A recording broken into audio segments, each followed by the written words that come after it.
Hello, everybody. Welcome back to Leashed On, a podcast where I'm leashed onto a certain topic for 15 minutes or more. Now, excuse me being a little too fly today. I've got club photos in a bit, so I was like, I'm going to get ready, and while I'm ready, let me make a podcast episode. Today is October 9th, 2025, and I will be releasing this episode literally in 3 hours from today, so look at me go, trying to be on top of my schedule, because I usually like to release on Tuesdays and Thursdays around after school at 4 o'clock, but usually I kind of pre-record a lot of my episodes, but today I had went through, I had like kind of a memory of like a class setting thing I was in. I think I was taking a business class, and the teacher was teaching how like you make your life, we were like, no, maybe it wasn't business, I think it was English, and we were dissecting a poem or some literature that talks about, how life is full of choices, or, you know, all the choices you make lead onto some path. I don't know, something very, it was a literature piece. It was like a poem, one of those like released EOC poems that we digested, and it kind of was like, well, what's the main thing? And it pretty much was the author was trying to tell you like, hey, life is full, like, you make your life based off the choices that you make. I mean, you have the friends you have because you did something to take you somewhere to be around them and still have them around. You take the classes you take because you signed up for them. You make these decisions to make your life what it is. And I think one of the most struggles that I know I'm going through as a teenager here in 2025 is the biggest thing of labels. You know, you do something and you're labeled as, narcissist or selfish or this or that or this or that. And I think that there are some like general labels that I think everybody should obviously abide by like empathy and what is considered disrespectful and to have etiquette. Like, I feel like those are very timeless labels that will always be around, and if anything, those labels are more appropriate into making your character, into going through with the decisions you want to make. Obviously, if you want to go into the professional realm, you have to have etiquette in certain realms. If you want to make connections and stuff, you're going to learn people's boundaries and learn not to disrespect them. I mean, not saying I'm notorious for it or anything, but I definitely have fallen short by crossing other people's boundaries, and not in any type of place. Like, I'm never going to come on here and boast like, hey, well, yeah, it's okay to cross people's boundaries, because it's not. Most times, often than not, it's better to have a conversation about those boundaries, and because most of the time, if you really can't abide by a boundary, there's some sort of discomfort in the sense like, oh, well, why can't you abide by it? And most of, like, my natural and innate resort is to just keep some space and back up. As much as I do stand and respect myself, I will give confrontations where they're due. But at the same time with that, I also know, okay, well, what is it that I need to give my energy to, and what do I not need to give my energy to? Because more oftentimes than not, okay, I'm sorry, I keep like looking at this camera, but then I realize when I look at that camera, it doesn't look like I'm looking at you guys. It looks like I'm looking at you guys here. But more times often than not, I end up saving that energy and really realizing, okay, this isn't something that's worth my time. As I had mentioned in my previous episode and doing a recap of Homecoming that I'm very honored to be that I was a part of, one of the biggest things is that I had heard conflict among peers that I go to school with every day and see them all the time and have even engaged conversation with some of them, having to disrespect me and my attire.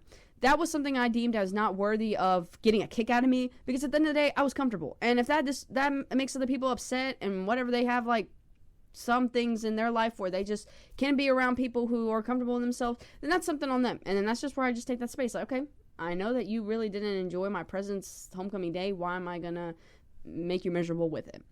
So sometimes it's like, once I've gained new knowledge, I just end up taking more space than really giving a confrontation where it's due. But more oftentimes than not, where I do give confrontation are the things I care about, the things that I want to say, the things that I really do want, that I think are deserving of a conversation. Because there have been times I have been a bit more rude, and I think one of the best encounters that happened here recently is in trying to bring up to a friend, an old friend of mine, how I think we were starting to grow paths a little bit. I was really rude in the way I had approached them, and I kind of could have worded it a ton better, but I definitely fell short in trying to come at them at their character a little bit, and was like, oh, well, now that I've got your attention, let me go in here and tell you how I think we're growing apart. And in no way, shape, or form was that like really right of me to bring it up that way, but I was so filled with like wanting to have this conversation and wanting to get it out the way, because for me, when things end, I don't just ghost, I don't just avoid. Like, most of the time I do present a conversation, because I think it's right that there should be a conversation due on why something didn't work. Like, why am I taking my space? Oh, here's why. Like, I don't like leaving people in the dust, but there have been times where I leave people in the dust just for more of a respectful sake. Like, I think like with the thing with Homecoming, and there's even been other instances in my life where it's just like people have sort of disrespected me or done something I wasn't a big fan of, but I didn't feel like it was invoking enough for me to say something. So instead I kind of just took that space, and there have been times that the person have been like, hey, like, dude, why'd you do that? You're not about that. And then there's also been times that people don't care. They don't even notice it. And if anything, that space is still there, and that's okay. I'm okay with that. But in the times that it has been approached to me and like, hey, you know, you did take that space, I had made that decision to take that space. And there could have been so many other things I could have done. I could have cussed them out. I could have been two sides to their face and act like nothing happened and I'm totally okay. But at the end of the day, like, I was thinking about, like, oh, well, what am I going to talk about today? And then I was thinking, well, if I say that, like, what if there's a possibility that people are going to label me as, like, avoidant, or label me as this, or label me as that? But in reality, I don't have a label. I'm just a human. And I think people tend to really forget that. And it's just, it sucks. Because really, we don't owe it to anybody to show up as anything. We don't. You are born in here with genuinely no expectation, but, you know, you grow alongside civilizations and other people who have different ways of living, and then you're supposed to learn how to find your own way of living amongst everybody else's, and you end up being a little bit of everybody while doing all of it. Like, hey, this one girl one time told me that you can put deodorant in any type of way because your armpit you can shave any type of way in your armpit and your knees, because since they're like ball and joint bones, you don't have to like follow a certain pattern because it doesn't really matter. I mean, it's there. I can go this way, I can go this way, I can go diagonal if I wanted to. Same thing with your knee. You don't have to bring your knee up and down, but you can go sideways, you can do whatever, because it's a ball and joint mode. And I feel like I've made that reference before, but that's something I always tend to remember when I'm in the shower. And I even when I played the I think for me, one of the biggest like mosaics I have of everybody's teaching is when I'm playing golf, because more times than not in golf, I've gotten so many tips. I've gotten tips from older people at the range. I've gotten tips from girls who are better than me on my own team. I've gotten tips from girls I've competed against who are also so much better than me. And I've gotten a lot of tips that it's when I'm playing, their tips kind of all come in at once. No matter what I'm doing, I could be doing a driver shot, and for some reason I'm getting a wedge tip. And then at times I tend to overthink it. But at the end of the day, I did take all of their tips and use it to mold into what made me my swing. My swing maybe does look a little odd to a normal golfer, but looks phenomenal to like a softball player. But to me, it's just like, hey, it gets the ball in the air and it gets it to where it needs to be. I'm not complaining. And being able to engage in different sports and being able to have different mentalities and a lot of different things has helped me to bring myself to tell this message that really life is filled with so many decisions, but at the end of the day, if you've got a feeling that it's like, oh, I need to take this decision, I just need to take the decision. Something in me is like, you know, let's say you stop being friends with somebody and everybody criticizes you for not being friends with them, but you're like, oh, well, yeah, it is fuck them, but like, low-key, I just miss game, you know?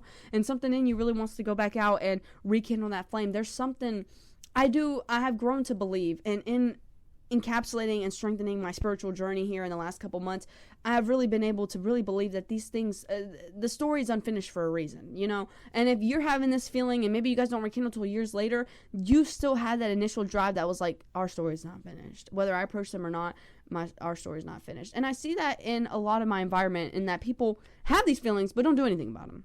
Or have these feelings and give hints that they have these feelings but will never say them. And I am quick to say stuff. Even if I end up it ends up scaring me, or I say something and it's like, whoa, I just realized I unleashed a realm that I probably wasn't ready for.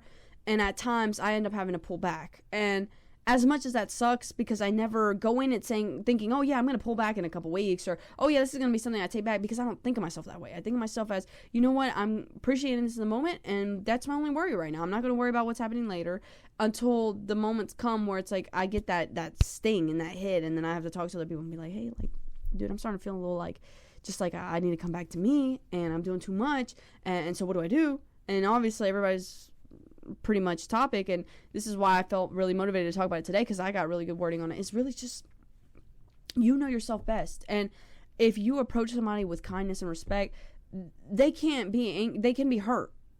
They could be hurt by you making your decision, but they can never be angry at you for making your decision. And some people do. Sometimes I get butthurt when people make decisions. I'm like, dang, bro, like, really? But at the end of the day, it's kind of just like a me thing. Like, they did nothing but be transparent with me. They did nothing but be vulnerable. They did nothing but be honest. So for me to respond in my ways that I do, that's fine. But I also don't, it's not fair for me to show them like, oh, well, fuck you for being honest with me. No. I can say that personally, and I can say that in private, or even confide in it among my friends or here on my podcast. But in reality, they had that bravery and that strength and that respect to approach me with a decision. And that decision I have nothing to do but respect. And I could always, like, not try to change their mind. And I think that's where people sometimes also get bogged down in, that they're trying to change people's mind. And at the end of the day, you don't really want to do that, because it's like, you can't change somebody else's trajectory. You know, if they have a place to go right, they'll go right. You know, probably go left or skew a little diagonally or be perpendicular, but they're still planning to go right. Leave them there. They got to. Let it play out. And there have been so many times I had, like, ignored a lot of things that I had feelings for. Like, not just, like, people, but just, like, opportunities. I've been like, oh, man, like, I don't know how I'm feeling about it. And then getting caught up amongst the, I don't know. I end up being like, no. Like, I get, like, an insight moment. What's it called? Enigma? I don't know. I get, like, a bling, like, and I'm like, no, like, really, I don't have to do it. I don't owe it to anybody to go through with it. Like, I keep complaining about, oh, I don't want to do it. But, like, really, I don't have to. I really don't have to. And that's why most of the things I do, like, I will never be miserable and complain about, because I know what I signed up myself for. Like, when I tell people, yeah, I'm doing online college classes right now, and I work Monday through Thursday, and I just applied for another job to work Friday through Sunday, it's not because, like, I'm a broke college student, or it's not because, like, I'm broke and I need the money to go do a bunch of stuff. Like, no, like, genuinely, I just enjoy making myself busy. I enjoy being around these environments that these workplaces offer, and I enjoy being able to gain that insight. I enjoy being able to make those connections and meet new people and have amazing coworkers. I've always been blessed with having awesome coworkers no matter where I work at. Again, I've kind of gotten over my fear about talking about my workplaces, but, like, at Starbucks, I always, like, I've gotten so comfortable with my coworkers that genuinely our chemistry is so insane. Like, when it comes to me making an order, and if we're, like, backed up, it's like we can work around each other, and it looks like a piece of art. I mean, you know, you got my coworker over here doing freaking blending the cold foam, and then I'm over here, like, sliding behind her, getting the milk, and then making a frappuccino, and then we, like, switch, and then she's finishing up the frappuccino and I'm finishing up the latte. Our chemistry is just like that, thebomb.com. But, and, you know, it's something you can teach. You just got to spend so much time in it and talk, and it clicks, you know. And even at my summer job, I had the opportunity to work with a lot more people my age last year, that it was awesome. I was able to guide in the right ways, where they ended up having their own teaching styles and their own ways of guiding the kids, and to the same point that I was trying to. And to know that the kids also incredibly respect me and look up to me with honor, and in a way that I have never been approached by at least a different age group of mine. You know, I talk to my peers all the time, but to be engaging with kids who I'm a part of their monumental stages of life, you know, if I say one nasty message lesson with them, they'll leave with it for the rest of their lives and never they'll remember it, and they'll never get better from it, because they'll be like, oh, my summer camp counselor Priscilla one time told me. And it's like, damn, I'm a part of your life, and it's not even for something good, and that's not my goal. And so to work alongside, like, really awesome coworkers who know to bring hype and bring fun, and honestly, last summer being the best summer I ever had in the job, and not saying it was my second summer. I cannot just wait what's going to come this summer. And I had even came to talking to a bunch of mentors for me for college and stuff like that, and they were talking about going ahead and getting me internships over the summer and doing all this and that. And a part of me, like, first was like, okay, well, I really enjoy my summer job. Like, I would love to go back to my summer job. And I hate the way that the last week was, because I did fall short in some attendance issues, because I started to get really overwhelmed with some things going on at home, and I failed to communicate that to my managers, which would have been a safe space to do so. It's not like they would have reprimanded me for having issues. I just failed to, when I go to at least my summer job, I always try to keep my personal life very, very far away and very, very separate from my work, because I'm around kids. Kids can pick up your energy like that. I would never want to have a bad mood in the morning and then still bring it to work, because that's just not doing anybody a favor. And I did struggle with a lot of things moving and personal things with my family that towards that last week, I did bring it to work. I did. And it's kind of sucked, because it's not like the last place I wanted to be was work, but I really wanted a lot of more time for me, as though, like, that's my summer job is 10 weeks. I didn't have enough time to really actually have that time aside for me. And still, to this day, I don't give myself as much time as I should in being alone. And that led me to make a decision that, you know, I definitely want to spend these next couple of months making sure that I'm not giving commitments to things that overwork me, or not really necessarily overwork me, but commitments that would result in me having to worry about something grander than me. And that's not saying that I'm in a selfish mode right now, or that I'm, a narcissist or anything like that. Like, that is not my goal at all. And that's what I was saying. Like, labels kind of just suck because in making some of these decisions for myself, I can just imagine the insults that can come my way, from a third party or from somebody else having a different perspective on it, thinking that I have, like, that I'm negative and I'm the worst and I suck.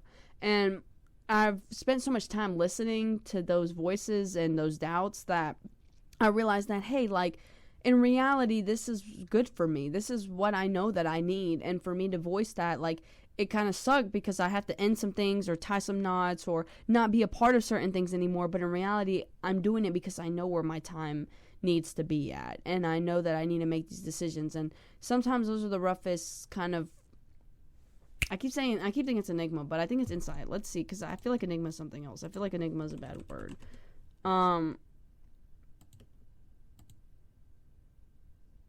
No, enigma is like a puzzling thing. No, okay, I mean like a aha moment. What does that mean? Insight, I guess. Yeah, the best way I could say it's like an insight. It's like an insight moment. I'm like, whoa, and it's just one of those things. I kind of lost my train of thought, but I just really realized that I haven't given myself the time to nurture myself in the way that I know I have done before and want to continue to do. I've even slacked on some of my own hobbies, and it's one of those things. It's like it's no one ever to blame. I'm not sitting up here and it's like, well, it's this, it's their fault, it's that fault. Like, no.